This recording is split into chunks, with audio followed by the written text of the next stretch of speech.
As we begin in a new year, we call upon our ancestors for all of what they have brought us through, and we honor all those who have had their lives forsaken to move us forward. We invite all of our elders and our ancestors into this room with us here this fourth night of Kwanzaa. As we make it through what has been a very difficult year for all of us. But in that year, this year, there have been the blessings that we have always found in each other. So I lift up the names of our ancestors, those who have recently left us, those who have been gone for some time, those who are back to guide us into this moment, through this moment. If you would like to call out someone's name at this particular time, please do that as we say, Ashe. Kelley, I've got a question. Holiday. Anime reservation. Are there others that you would like to call out? Troy. Martin Delaney. Charles Dunn. Fannie Lou Hamer. Jim and Mary Goldsmith. Thank you. McIntosh. W.S. McIntosh. We call your names. We call your names in honor. Marvin LaFlora. In respect of what you have done for us, and we now say Ashe. Ashe. Could we say an Ashe and call the names of the children who will be with us 7 generations into the future, who we will this day, envision that future for them? Elias Kelley. Khalid. Yes. Antoine. And Antoine. Bruce and Ashe. We say Ashe for our children. We say Ashe for our generation. Ashe. And so we begin.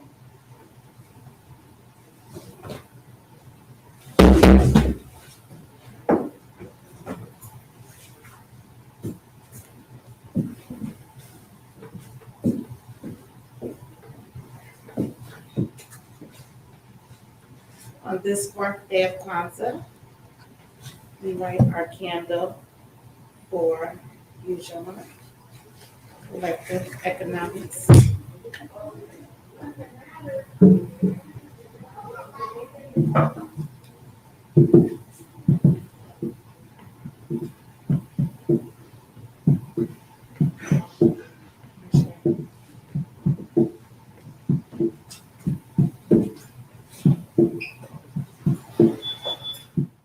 And so how have you been during this Kwanzaa? Surviving. Surviving. Surviving. Only surviving. Surviving. Have you found any blessings in the ugliness of the times? Each morning I wake up, I try to breathe in blessings. Yes, I have. We are approaching grand opening for the grocery store. Oh, really? Yes, the strongest display of collective economics that I've seen in my lifetime. Here in Dayton only? Right here in Dayton, Salem and Superior. How is the committee? The committee is doing excellent. The board is thriving. So we are very excited. So how is it that during COVID that they were able to keep working? Yes. To So open the store? the construction teams have continued to build. They're on the corner and working through COVID. We have had some delays in our materials and supplies, but for the greatest part, we've stayed on track. Okay, that's wonderful. What day do you think you'll be opening Gem City? Fingers crossed, February. Okay. 2.5 months from now. Yes. Okay, wonderful. So people still need to get their memberships, or can They can still get memberships at Mhm. www.gemcitymarket.com. Mhm. Yes, we invite people to go and become a member, no matter your income. You can even get a membership for $10 if you have a low income. Really? Yes, So you believe in this collective economics? thoroughly. Why? I've never seen so many people come together to work for one goal collectively in such a powerful and impacting way as I have for Gem City Market. But they say we're poor people. Why? I don't know, because poor is perhaps only a state of mind. Mhm. When people come together and work collectively, they can really transition their current status into a completely different arena. Mhm. And it just hasn't been the Black people in Dayton. It's been a whole. Highly Friendship. diversified, yes. African Americans, Africans, Catholics, Christians, Muslims, Jews, a wide array of ethnicity as well as skin color. Do you feel like the Black people in Dayton, because we've been so infrastructured out of things for so many years, that the Black people in Dayton really do have a chance to move themselves forward as a community now? I think that they do. We've actually had the time to work on looking at the impact that bringing a grocery store to our community can have. We realize that there are 4 major pillars in any community. That's a bank, a school, a hospital, and a grocery store. So by putting a grocery store into our community, we've really had to look at gentrification because it's happened across the water, where the area had not been as heavily redlined historically. You understand redlining was right around the Great Migration time, back around the 1900s, as Black people began to migrate Out of the to South. the northern cities, to the urban cores, in order to find jobs in industry. Many of the banks and the white people that were occupying these houses in West Dayton before that time began to leave, which they call white flight. Well, white flight also triggered redlining. So those areas that became highly populated with Black people were redlined against by banks as well as by industry and government. There were actually mayors that spoke out and said, move away because they're coming and they're going to drive down your property value. They're going to bring civil disobedience, and they're also going to bring disease. And so that was the reason that messaging sent a lot of white people to create suburbs. And so we're really working diligently. I've seen the maps. Yes. You've seen the maps. Dayton's maps. So that's exactly what happened. And we see it. A lot of the small businesses were closed down, and we wonder why. Many people thought it was osmosis, but actually it was a strategy that was imposed upon the people that moved to this area, Particularly the Black people. Yes. To make sure to infrastructure us out of any kind of wealth development. Correct. So out of Gem City Market, we birthed Unified Power, which is a community land trust, where we take land, we freeze the value of it so that people can continue to afford to live in this area. And also we try to bring about more social enterprises and cooperatives. So that's what we've been working diligently to do, to allow Black people to see what can happen, the potential of actually pooling your economics. And we saw that just recently with 937 Delivers. When people come together, you can crop up a business just like that. They did that during COVID. Yes. To make sure people eat. Yes. Delivered over 11,000 meals so far, and have employed 25 worker owners. So they actually own the business. So tell me how you found these 25 people to be the worker owners. Where do you get your food from? A lot of the restaurants, the local restaurants, have been supplying. We've been delivering that food because people don't understand the extractive nature of things like Uber Eats and DoorDash. Those companies are providing wealth to a few.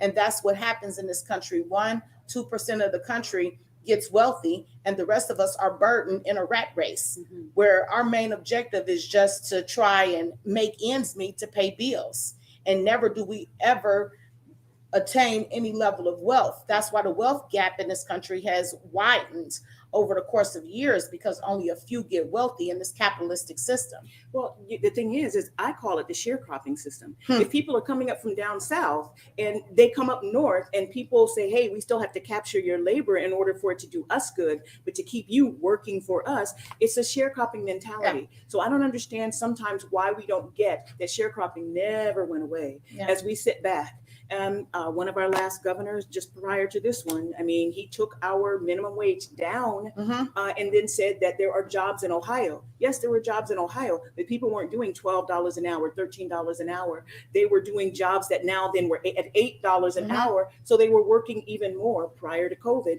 in order just to have what they'd had before. Right. And that's a sharecropping mentality that if we can break that, to me, in the Black community, that, oh, wait a minute, I came from there to not be a sharecropper. Correct. We can actually, yes, become our own worker owners and do our own things for ourselves. Yes. And worker owner, it seems like a big idea, but you only need to have a collective come together with different gifts and talents. You have an accountant, someone who can handle the money. You have a writer, someone who can write the grants. You have someone who has a business mindset that can put together a business plan, conduct a marketing analysis. And then before you know it, you have a business, marketing, outreach, and then you have a business. But you can find those gifts. Go ahead, excuse me. No, I was just saying you can find those gifts in your community members around you collectively versus thinking that I have to expend money. And that's where it seems cumbersome and overwhelming to individuals to try to take on a business plan. And most businesses fail within their first 5 years. We've seen that statistically. Yes, but collectively. Not with cooperatives. That's right. That's not a statistic for cooperatives. Cooperatives actually have a very high success rate. In fact, you were telling me about a group of Asian nations recently. Yeah, the ASEAN nations. They took our way of making certain that economically everyone got a piece of the pie. 10 Asian nations, and they call themselves the ASEAN nations, right? China, there's China, good Lord, I'm forgetting some of them, but it's an Asian nation that are some of the top Asian nations and some of the smallest Asian nations come together and they use the cooperative economic model that is the oldest economic system in the world. So let's say that you want to start your business. What I'm going to do is put my money into what you are doing, and then I'm going to help me and my friends and my other people that you've named. Yes, are going to all work together to make sure that you are successful. Now, at the same time, you're giving your knowledge back to other people who are doing what they're doing in the community. Let's say the village that are doing that in the village. Yes, and then what we're doing is helping each other rise together. Now, let's say that you take off. And what you're doing works beautifully. Right. You give a percentage of what it is that you are doing into the pool and the pie. And then that means that more people can go out there and they themselves can do the businesses and what's on their mind. Yeah. So the ASEAN nations have been doing that, right? Yes. They took our model, oldest model in the world, right? And then they did it with only 10 nations. They had 40% of the global domestic product. Wow. GDP. Right before, about 3 weeks ago, they signed the largest free trade bill in the world. So they have 40% of the global domestic product. Then now they're going to have even more, right?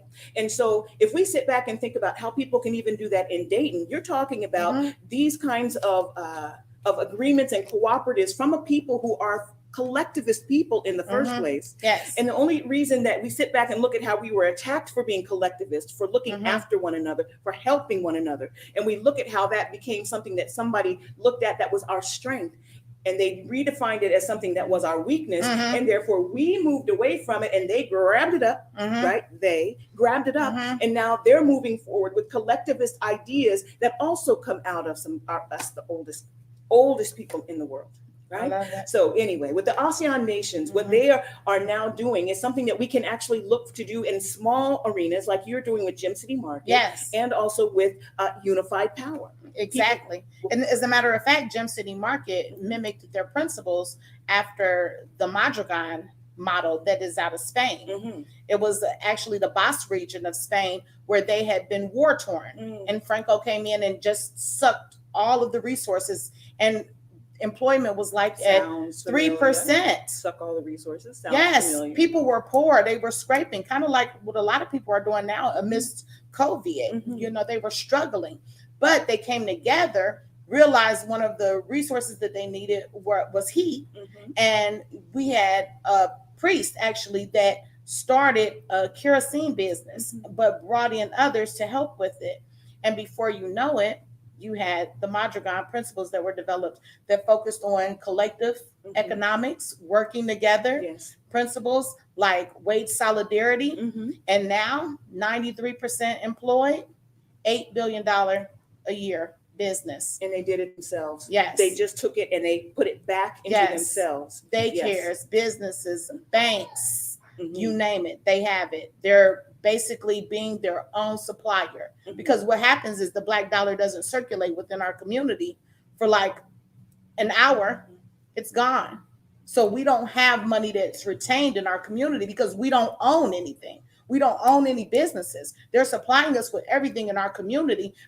So we're naturally not able to spend money in our own community because the things that we want, the colder ice that was marketed to us during integration, when we thought we were getting a privilege, we were really getting a curse. Now we go to the suburbs to buy all of our purchases, and our community sits desolate, dilapidated, divested from. I'm telling you, those kinds of things still happen in Africa as well. You know, they grow the cocoa, but they send it out to Holland and then buy it at many, many, many times the value right there. Yes. So we have up here in Dayton, we have the community garden that people could actually get their produce from, and all they have to do is work a plot, right? There are folks who can teach you how to work the dirt if you have forgotten it. Exactly. Yeah, we worked the dirt this summer over at DeSoto Bass. We actually tended to 12 beds. Gem City Market Outreach did, and we just let the residents come in. A lot of the elders did want to participate this year, but traditionally they do participate. But Mama O and we had some members from the Poor People's Campaign that came and assisted it, and we manned 12 beds, corn, squash, tomatoes, chocolate striped tomatoes, which I've never had, but they're delicious. You know, we had a wide array of vegetables. Did the children from the Bass come Yes, and look? that was the best Did they come part. out? Yes, the children are not as susceptible to COVID, and they really didn't mind venturing out. So they came over and helped on a almost weekly basis. Okay. Did they like what they cooked? with They- that food? They enjoyed it. I asked them about the watermelon. They said it was delicious. Oh, you So did we, watermelon. yes, we grew a lot. Mhm. And in fact, our yield was larger than a lot of the gardens that have been historically in this area for a while. Oh, and you weren't afraid of all of the dirt that has been poisoned over in West Dayton. We had raised beds, Mhm. and so we donated. Gem City Market donated the soil, and so that was definitely something to consider because of the lead paint that's locally. But we worked it. But there are a lot of people that are working it. We have to work with what we have. Yeah. Even the marketplace just across the street. I hope that a lot of people are going over there I don't know too about for it. their Kwanzaa gifts. There's a marketplace ran by Tay Winston just across the street where she has many things that you can purchase, and people should go over there and spend their money and keep their money in the community because that's the answer. Well, you're talking about certain things happening in the community, and we are in the post George Floyd moment. We are. And with that, the whole world was up in arms. I mean, there's some people in the United States who still have crazy, but Yeah. the whole world was up in arms Yeah. saying there has to be something different than this. Mhm. Has to be. Mhm. And so now we have all of this interest in what it is that we're going to do and how we're going to move forward as communities. The world is recognizing, the United States is recognizing how it is that we have been infrastructured out of our own wealth and our own wealth systems. We can always go back to Wall Street and what happened with Black Wall Street and the destruction of, right? Yes. This is a time that the United States Army was used against its own people, its own citizens, to bomb out those people. But when they did that, they traumatized us. They helped our brains to get a little bit more afraid of our own success, because every time we were doing something, somebody was coming after us in order to keep us from moving forward. Now, it hasn't always worked. We still move forward. We're way ahead of where we were Definitely. 100 years ago. But at the same time, that fear of success, I think, is something that we have to get out of our internalized systems. Kind of like sleep. Like Yeah. we've been asleep. I would say we've kind of been like in a state of unconsciousness. I think George Floyd sparked some consciousness awareness. Like it woke some people up. Uh-huh. Like, this is the world I'm living in. Well, how about it also gave people permission to not ask permission? Mm. Because everybody had been going along with, hey, it's going to get better because you're telling me it's going to get better. Mhm. All of a sudden, we as a people started saying, we don't need your permission to get into the streets to fight for our lives, Mm. right? And to me, that kind of consciousness is also a part of a collective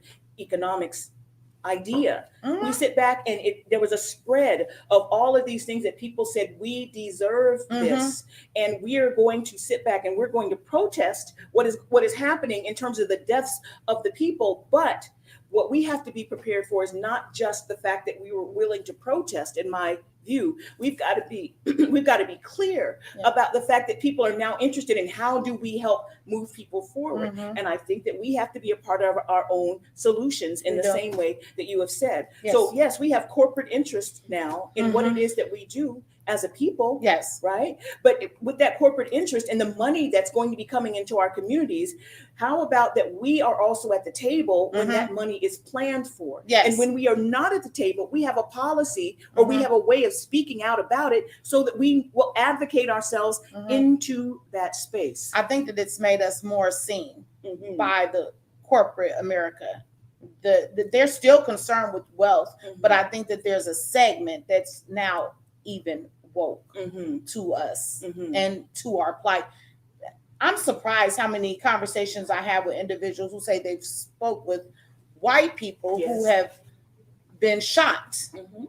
at what happened to At what George. happened. We know it happens. We know. We know that many of our brothers have adopted those type of practices, but I think it's interesting now that the awareness is really shocking people into action. Yes. And that's what we need is action. Amaha Selassie often says that movements move at the speed of trust. Yes. And I think that there's a different way that we're building trust in our communities that's allowing people to dig in their pockets and say, I'm putting into this pot. Yes. I'm putting into this, I believe. And Gem City Market shows that your belief can come to fruition. Absolutely. And so that's what I really, from an idea, concept. from a concept To action. to action. Mhm. And it's going to serve a whole community. You've got It is. thousands of people that are going to be helped by the fact that Gem City Market is there now. I believe it. I believe it. We have about 12,000 people in our immediate trade area, which is 45402, 05, 06, 16, 17, and 26. That's our trade area. We look to serve at least 12,000 people with Well, you know, people are 15,000 gonna square come. feet. People come all the way I from believe ways it. and never to go to Second Street Market. Now they'll come to Gem City Market because they can get all of this wonderful food and they'll know that they're serving a Yes. community just with their purchases. And it's going to be a community mecca because we'll have not only a grocery store, prepared food, salad bar, but we'll also have a teaching kitchen. We have 6 stations. People can come and learn new recipes, how to cook that okra the right way, you know? How to cook some of those original African dishes. That's right. So we're Oxtail looking soup, forward. baby. Yeah, oxtail soup. So that's what I'm looking for you to be cooking in the teacher kitchen as soon as we open. As a matter of fact, I'm gonna hook you up with LaDon Turner.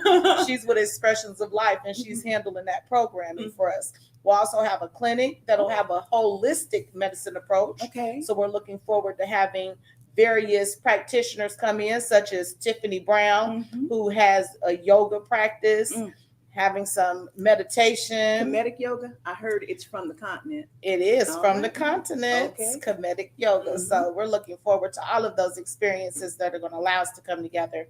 Third Perk Cafe is going to have a corner. I love it. Juanita's coming over there. Juanita's coming over Oh my there. goodness, is that why that door's been locked right now? Okay, besides COVID. Yes. So we're looking forward to having her there, which will sometimes be open even after store hours. So, But you know, about unified power, yes. aren't you all also building some of that land trust right next to Gem City Market? We do have a parcel next to it. We're working on pre-development now. We insisted that the contractors are Black because Black people are not let in the doors many times. As you said, we're not sitting at those tables. Biggest construction people right around here, but they don't get all of the huge That's money. right. And we also know about the big construction folks who did the corruption stuff that were not us. Well, And so did they really do the construction? Did Right. they? Well, Mhm. and that's why. that's right. That's right. When you have too much in one people's hands, it really does lead to some of that corruption and all of those people who are rubbing each other's back while they're infrastructuring or pushing other people out. Exactly. That's another reason why we need to fight for ourselves and to be at the table, is because we can stop some of that. That's from what we're happening. trying to do, is ensure that we're at the table. I hope we get Jared Grandy at the table. You know, he's running for commission. Oh, yeah? I'm voting for him. Okay. Wow. Okay, so he's on the side of those who are trying to help themselves and who want to collectively move each other forward. We have Our to own work selves. together. Yeah. We have to work together, and we need people in the commission as well as in governmental offices to make those decisions that put us at the table. Right now, I believe that the contractor mandate for any work done in the city of Dayton is less than 30%. Why? We make up 80+% of the population. That's So right. any work that's done in our city, on our streets, there Should should be be a taxed. mandate for Yeah. those contractors to at least constitute 80% of the labor. That's right. That's why we have to be a part of the policy makers and making the policy and or demanding the policy. Yes. In order for it to demanding the policy, in order for it to bring those opportunities into our neighborhoods. Yes. And also so that we can leverage our power in the service of our own needs. We're learning how to leverage our power. I think Mhm. the more opportunities that we have, the more that we're seeing our Mhm. potential. I believe it's in our DNA. Oh yeah. A lot of the oppression Mhm. has been ingrained in us. Yes. And we, as you said, we don't believe that we can. We didn't know that we could. But now that we see that it's possible, Mhm. we're all striving to be collective, work together, Mhm. and to achieve places that we didn't even know was possible. Yeah, well, so some of this is about colonial mindset, right? Let's get Well- rid of the colonial mindset that's Mhm. all that got set into the Mhm. continent. That Colonial. also, absolutely. And what do you mean by colonial? The colonial mindset, the one that says your ice is colder, the Mm. one that says because I am in such pain and you can relieve some of my pain by what it is you will stop doing to me. I become so over grateful Mm. to you that I sit back and I will Mm. negate my own power to Mm. do the thing that you generally, especially if it comes from a people of African descent, have been the first people to do that. Mm. So a colonial mindset moves people against themselves and divides and conquers from the person within. And then it teaches the other people to then go over and divide and conquer amongst those who look like Mm. themselves. You Mm. know? And we're sitting back, we're worrying about suicide happening amongst Black children and the rates that are rising amongst Black people, young folks, and etc. Mhm. Some of that comes from that colonial mindset. Mm. And it was people like Frantz Fanon who saw what that was. They saw that was a mindset that said, I am in such pain that I will take you out in order to relieve my pain. Mm. So to the point that I now will take myself out in order to relieve my pain, that shows that there are some really difficult things going on in the Black community. Something like collective economics, the consciousness mindset, and something like bringing that economic support into a community can actually help us to alleviate. So It to the can. degree that we're worried about our children and our men and our women, when we sit back and recognize how all of that is connected to one another, what you touch here puts light on that, and then it spreads Mhm. to everything else. I love it. Mhm. Holistic. Mhm. Holistic. Absolutely. I heard a sister say the other day, and it just made perfect sense, that we find ourselves ruminating in these downward spirals Mm. of negativity. Mhm. And it's up to us to interrupt it, And we can definitely interrupt it with collectivism, Mhm. like having a support system, because now's a time when a lot of people are struggling with depression. Yeah. But cooperatively, there's a lot going on. You know, Co-op Dayton just had their first incubator where we had 7 social enterprises birth. Hmm. Yes, a maker space, Mhm. all Black owned maker space. Wow. Yes, wonderful, wonderful. Go to Co-op Dayton's website, www.coopdayton.org, and you'll find a lot of those cooperatives that formed here recently, and we're getting ready to launch our second incubator. Mhm. We were able to give out a prize, $5,000 To a person to start a business. Okay, so you all to are doing people, people to people to start a business, businesses. collective businesses. Mhm. Yes. So they're doing the collective, they're doing the cooperative, and you all are giving them a space to be. To develop. Mhm. Yes. Create their business canvas plan, to work on their financial model, Mhm. to come up with their bylaws, to establish their corporation as a cooperative. Yes. Well, you all are doing a lot of work, but I really I wonder if you've heard of John Hope Bryant and his work. National Cares. John Hope Bryant, he's a friend of the folks at National Cares, Okay. Susan Taylor's and this, that, and the other. But John Hope Bryant was actually one of the consultants, black man out of Atlanta, was one of the consultants who brought us the first stimulus here in the country. Okay. He helped the Congress recognize and understand what was happening and how that money should be held. Now, I think some of it that there were some mistakes, because we know some folks swooped in and got that money that was supposed to be for small businesses, that was supposed to be for us collectively to ease us out. But John Hope Bryant also has an organization called OperationHope.org. OperationHope.org. All of his services are free. All of what he wants to do is to help Black people get back what has actually been stolen from them over this time. So this stolen legacy that we're kind of talking about that happened for us, John Hope Bryant's Operation Hope. What you do, go to Operation Hope, sign up, right? If you need to get your finances in order, right? Build a credit rating. If you need to have a small business, if you need somebody to help you write that business plan, so that you all, as you're in some of this downward cycle, or because you're overstressed, right? You've got a lot of people calling on you. He's got people all over the country who are professionals who will be assigned to you. Excellent. And they will help you do what it is you sign up for the help for. That's now, here's wonderful. the other thing about it. He has a 1 million Black businesses initiative that started just about during COVID, right? And with that 1 million Black businesses initiative, he wants to start that many businesses, correct? Right? And he's also so connected to all of the people that have that kind of money and that kind of funding. His first tranche from people was $137 million. So this 1 million Black businesses initiative, $137 million is there. He's also utilizing his network of people to also then bring more money in to help people. And you basically fill out a form to talk about what it is that you would like to do. Again, he will help you write the business plan. He will help you with the finances, all of the things that you all are helping people to do. Yes. He also can bring that kind of weight to what people want to do in order to start their businesses. So from clothing to building cars, whatever it is that somebody would like to do, they will have someone to hook up. And that helps us in this nation. And I love his cooperative economics idea. That is absolutely at the center of what it is he's doing. And it's available to anybody in Dayton who decides that they want to look on that website and sign it up.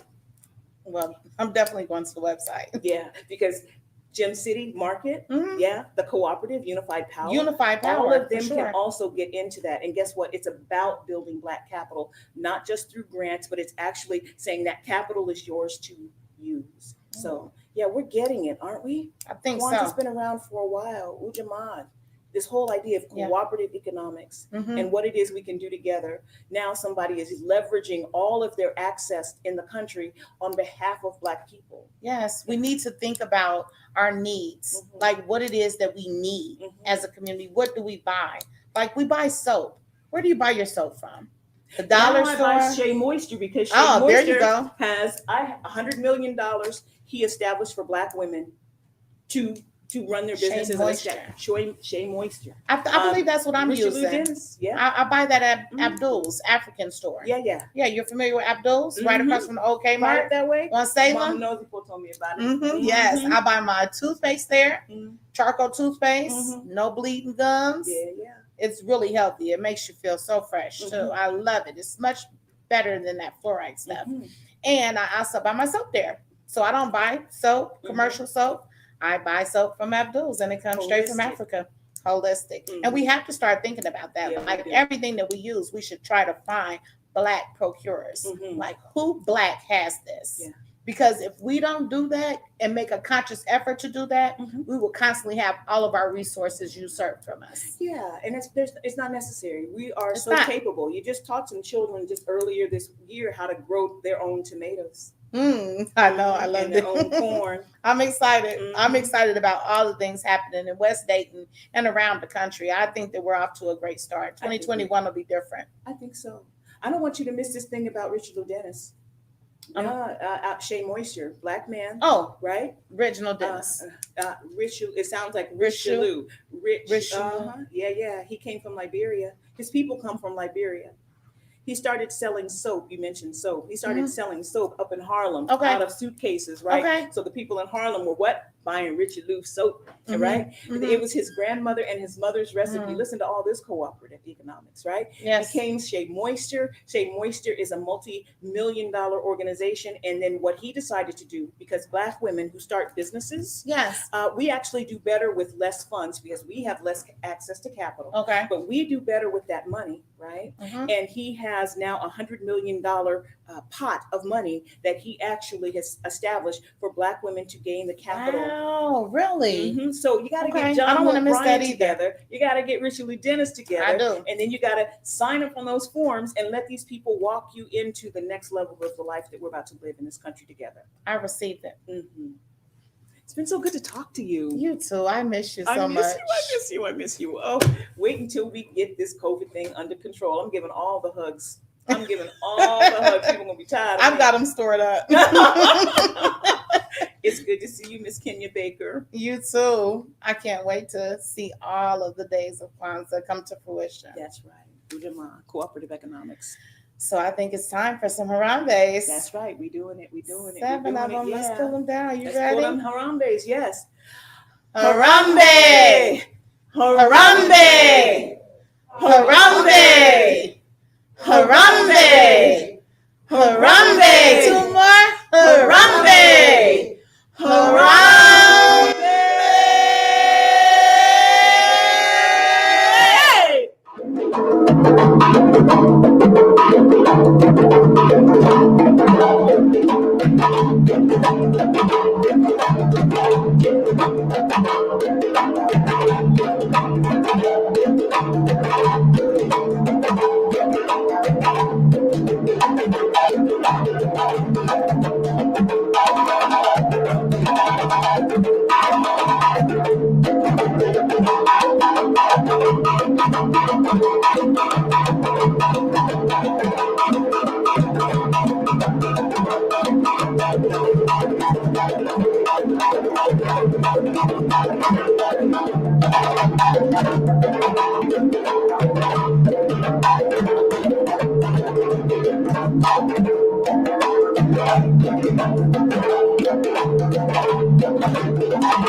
Thank you for tuning in to another Blaqsage production. Please like this video, share it with friends, family, and associates. Drop a comment in the section below and subscribe to our YouTube channel. Thank you once again.